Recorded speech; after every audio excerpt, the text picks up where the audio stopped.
Bienvenue dans ce podcast dédié au bois énergie, la première énergie renouvelable de France. Bonjour, aujourd'hui dans ce podcast, nous avons invité Rémi Chabriat pour parler du bois énergie et de son attractivité pour les collectivités. Donc moi je m'appelle Rémi Chabriat, je suis adjoint maire de Clermont-Ferrand en charge de l'énergie. Je suis également président de l'ADUM, qui est l'agence locale de l'énergie et du climat du Puy-de-Dôme, qui est une association qui aujourd'hui regroupe 461 sur les 463 communes du département. Dont le métier de base, c'est de développer du conseil en énergie partagée. Mais depuis un peu plus de 20 ans, depuis 2002, l'ADUM a un rôle spécifique d'animation autour du bois énergie. Dans le département du Puy-de-Dôme, il y a environ 140 chaufferies bois collectives. Il y a 20 réseaux de chaleur. Alors, ce qui a motivé les collectivités, ça a été à la fois une question, c'est-à-dire énergétique voilà, de comment assurer un approvisionnement fiable, pérenne, potentiellement plus stable en termes de prix que les énergies fossiles, mais aussi évidemment un enjeu écologique qui était une énergie renouvelable, une énergie décarbonée, et puis l'enjeu de développement local est un enjeu également extrêmement important. Il faut quand même se dire, le bois énergie, dès l'origine des soutiens d'ailleurs un peu massifs au public sur le bois énergie, c'est quelque chose qui s'appelait le plan bois énergie et développement local. Cette notion de développement local, c'est-à-dire qu'on veut à la fois des chaufferies, bien sûr, mais des scieries, des entreprises de travaux forestiers, des emplois locaux qui vivent grâce à tout ça, c'était vraiment une notion qui était centrale dès cette époque et qui reste centrale aujourd'hui pour les élus et pour les territoires. Qu'est-ce qui fait qu'un projet de production de chaleur bois va bien s'intégrer dans son territoire ? Il y a un équilibre à trouver pour le dimensionnement des projets et pour leur approvisionnement. Ce sera à la fois un équilibre technique. Bon, il faut qu'on ait des ressources, des connexes, des ressources forestières, bocagères, des entreprises pour assurer les appros. Un équilibre économique, il faut que les coûts soient acceptables par rapport aux enjeux énergétiques et aux enjeux sociaux aussi. Et puis enfin, un équilibre d'appropriation territoriale. La scierie locale alimente la chaufferie de l'EHPAD de la communauté de communes.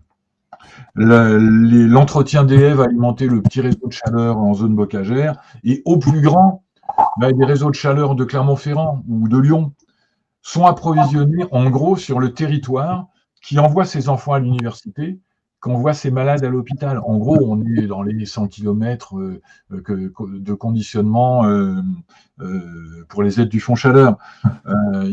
Cette notion de pertinence et de cohérence territoriale des projets, elle est hyper importante. Cette dimension territoriale, elle est historique. Et que pensez-vous du questionnement actuel autour de ce qu'on appelle le bouclage biomasse ?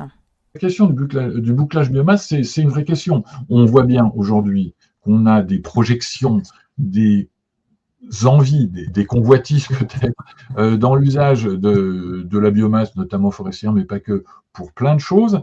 Et que, enfin, si on met bout à bout toutes les envies ou les projections ou les fantasmes des uns et des autres, ça coince un peu. Après, je crois qu'il faut vraiment se poser la question de la pertinence des usages. Faire de l'électricité seule avec de la biomasse, c'est une très mauvaise idée. D'abord parce qu'il y a un rendement qui ne sera pas bon. Ensuite, parce que on a d'autres manières de produire de l'électricité décarbonée. Donc, voilà. Après, la question notamment des biocarburants, les biocarburants aériens, est quand même à questionner dans la mesure où autant pour le chauffage des bâtiments, on sait qu'on est sur une dynamique où on cherche à maîtriser les consommations, à isoler, à avoir des appareils à isoler les maisons, à isoler les immeubles, à avoir, pour ce qui concerne le chauffage domestique, des appareils de plus en plus performants qui font que concrètement, on peut chauffer plus de personnes avec probablement un peu moins de bois qu'on en consomme aujourd'hui.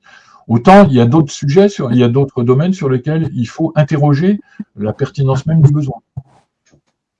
Et interroger, y compris les efforts de sobriété les efforts que l'on fait pour limiter ce besoin, ce qui, soyons honnêtes, aujourd'hui n'est pas le cas, par exemple, dans le domaine du transport aérien. Il n'y a pas de vraie dynamique de réduction des consommations.